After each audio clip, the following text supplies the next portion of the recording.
Hello friends, आपका हमारे YouTube channel पर स्वागत है।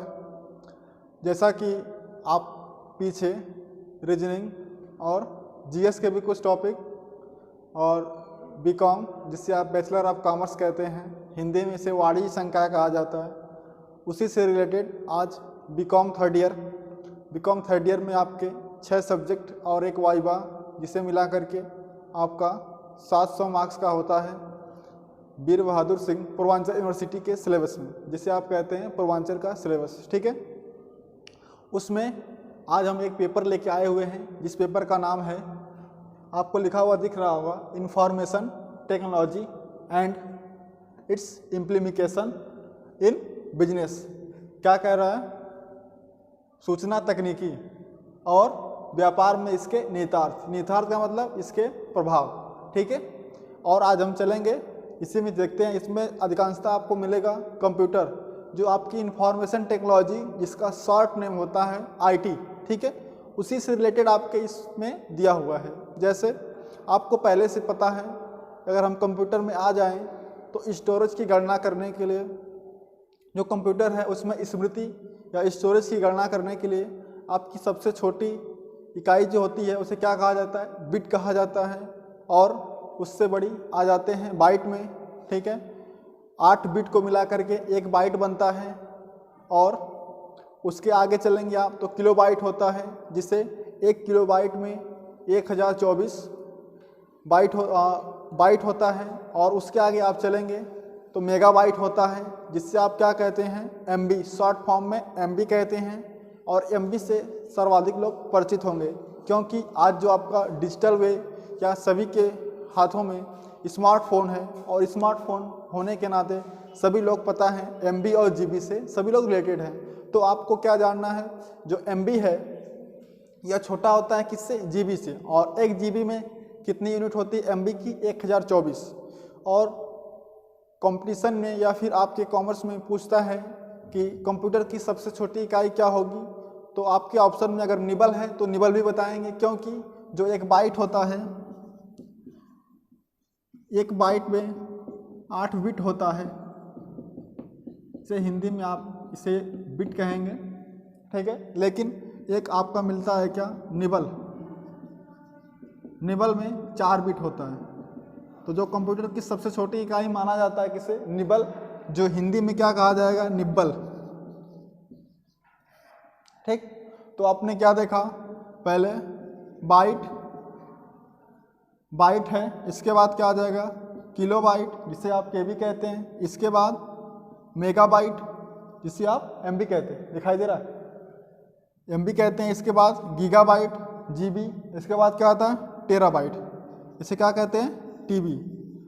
देखिए यूजेज, आप जो आज का फोटो क्लिक करते हैं उसमें आपका अधिकांशतः किस में मिलता है? एमबी में मिलता है। ठीक है, और उसके बाद जीबी का प्रयोग आप अधिकांशतः हो जाएगा, जीबी में हो जाता है 1024 एमबी के बराबर। और जो टेराबाइट है इसमें 1024 जीबी होता है। ठीक है, चलिए, यह आप पहले से जानते थे। और इसके बाद हम आपको आगे लेकर चलते हैं। जो आपकी इंफॉर्मेशन टेक्नोलॉजी है, इसमें कंप्यूटर की यूनिट्स है, या आप जिसे कहेंगे कंप्यूटर में या आईटी में नंबर सिस्टम।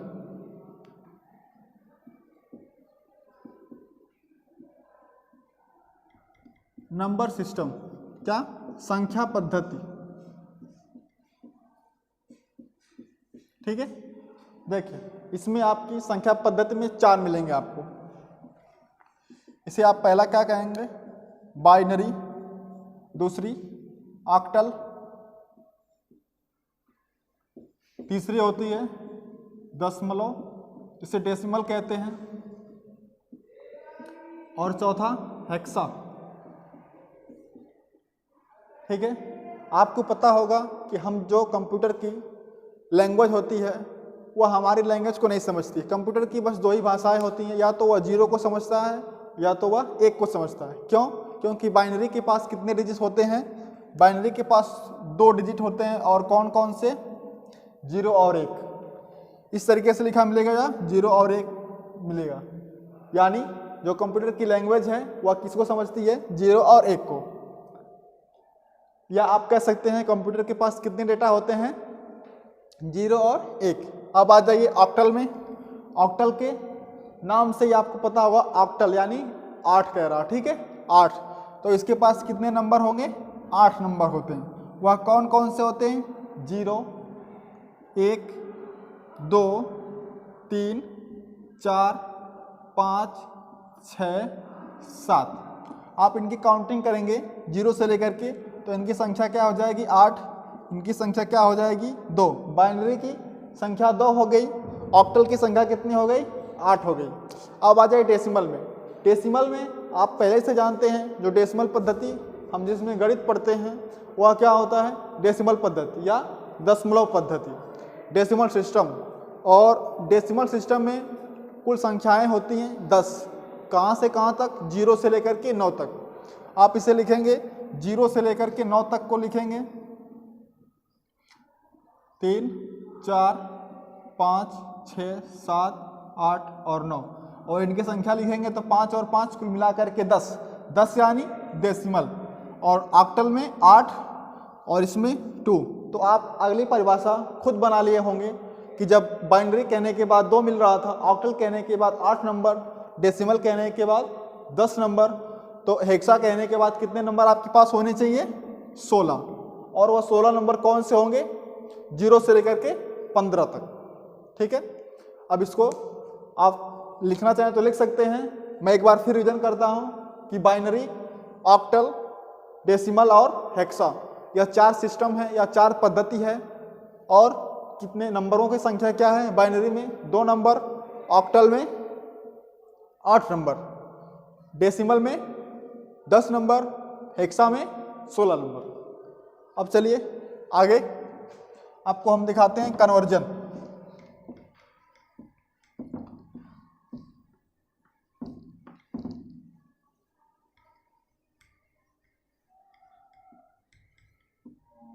आप डेसिमल संख्या से परिचित हैं, यानी डेसिमल जो लिखा होता है, लिखा हुआ है आपका 56, देख लें, यह 56 है।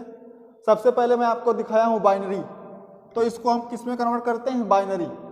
बाइनरी में कन्वर्ट करने के लिए आपको सदैव 2 से भाग करना होगा। देखिए, सदैव आप 2 से भाग करेंगे जिससे आप फैक्टर करते हैं, बशर्ते करना क्या है, जितनी बार भाग जाएगी आप उसे नीचे लिखेंगे, जो शेषफल बचेगा, जो रिमाइंडर बचेगा, आप उसे यहाँ पे कॉलम में लिखेंगे। बाइनरी में केवल 2 नंबर होते हैं, 0 या 1। और यह 2 नंबर आते कैसे, बाइनरी में 2 है, तो अगर आप किसी भी संख्या में 2 से भाग करेंगे, किसी भी संख्या में 2 से यदि भाग करते हैं तो सदैव या तो 1 शेषफल आएगा या 0 आएगा। तो वही कंडीशन यहाँ पे फॉलो होती है। देखिए, अगर आप 2 से भाग करते हैं तो 2 दूना 4 हो गया, यहाँ बचा 1 और या 16, तो कितना, 2 8 16, शेषफल क्या आया, 0। 0 आ गया तो आप यहाँ 0 लिख दिए। आगे चलते हैं, 2 2 एकम 2 और 2 चौका 8, शेषफल क्या आया, 0। फिर आगे 2 से भाग करिए, 2 सत्ते 14, शेषफल क्या आया, 0। आगे 2 से भाग करेंगे, 2 तियाँ 6, शेषफल क्या आया, 1। आगे आपने 2 से भाग किया, 2 एकम 1 हो गया, शेषफल क्या आया, 1। मैं आपको पहले बताया था कि आप जितनी बार भाग करेंगे, जो भागफल आएगा यहाँ पे लिखेंगे, जो रिमाइंडर आएगा यहाँ पे लिखेंगे।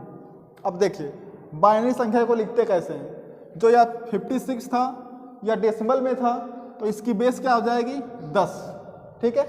आगे आ जाइए, जो अगला वाला है, इसमें क्या करेंगे, इसको लिखेंगे कहाँ से, नीचे से लिखते हैं, 1 1 1 0 0 0, ठीक है, सही है ना। अब इसके बेस क्या बनाएंगे, 2। क्यों 2 बनाया, क्योंकि हमने 2 से भाग किया। और बेस 2 क्यों होगा, क्योंकि इसके पास कितने नंबर हैं, 0 और 1 मिला करके कुल संख्या 2। अब इसको वेरीफाई आप करिए। वेरीफाई कैसे करेंगे, क्या यह दशमलव पद्धति में 10 आ रहा है। मैंने आपको दिखाया कि बाइनरी में कैसे कन्वर्ट करेंगे, हो गया, एक प्रोसेस आपकी हो गई। अगली प्रोसेस में आपको दिखा रहा हूँ क्या, कि बाइनरी को डेसिमल में कैसे बदलेंगे। देख लीजिए बेस 2 था, शुरू आप करिएगा यहाँ से 2 के पावर 0, अगला 2 के पावर 1, अगला 2 के पावर 2, 2 के पावर 3, 2 के पावर 4, 2 के पावर 5 और सबको जोड़िएगा। लेकिन काम क्या करना है, जितनी घात है उसका मान निकालने के बाद उसके आगे वाले जो बाइनरी डिजिट है उससे क्या करेंगे, मल्टीप्लाई करेंगे। 2 की घात 0, किसी भी संख्या के घात 0, 0 का मतलब क्या होता है, 1 आता है। तो जो आप 0 लगाया क्या हुआ, 1 आया, 1 का मल्टीप्लाई 0 में किया, 0 हो गया, उसका कोई मतलब नहीं। आगे किसी भी संख्या घात 1 यानी उसका मान क्या होगा, वही होगा। तो 2 की घात 1 का मान 2, लेकिन आगे गुणा करना है किससे, 0 से, यह क्या हो गया 0। आगे 2 पे 2 घात है, 2 पे 2 घात का मान 4, लेकिन ऊपर गुणा किससे करना, 0 से। 4 का गुणा आपने 0 में किया तो हो जाएगा 0। आगे 2 की घात क्या है, 8 है, और 2 की घात 8 का मान आपको पता है 2 दूना 4 दूना 8, तो क्या लिखेंगे 8।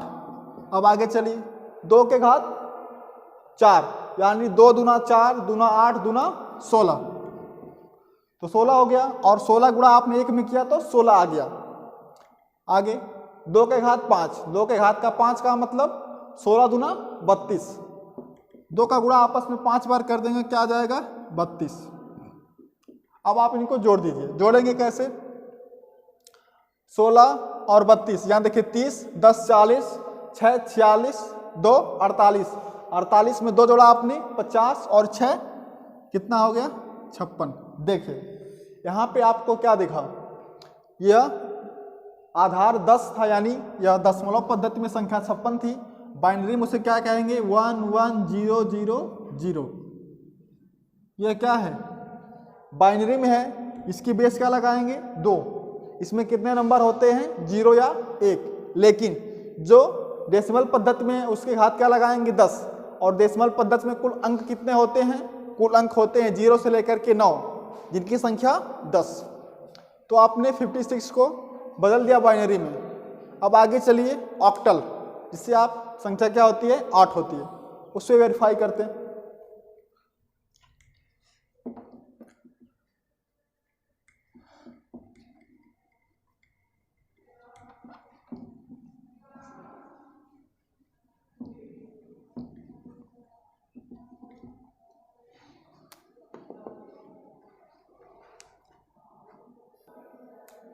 तो हमने 56 को ही लिया फिर, और इस बार आपको बाइनरी में नहीं बदलेंगे, किस में बदलेंगे, ऑक्टल में। ऑक्टल में कुल संख्याओं की संख्या कितना थी 8, 0 से लेकर के 7 तक। क्यों, क्योंकि अगर आप 8 में या 8 से किसी भी संख्या में भाग करेंगे तो शेषफल क्या आने की स्थिति है, या तो शेषफल 0 आएगा, या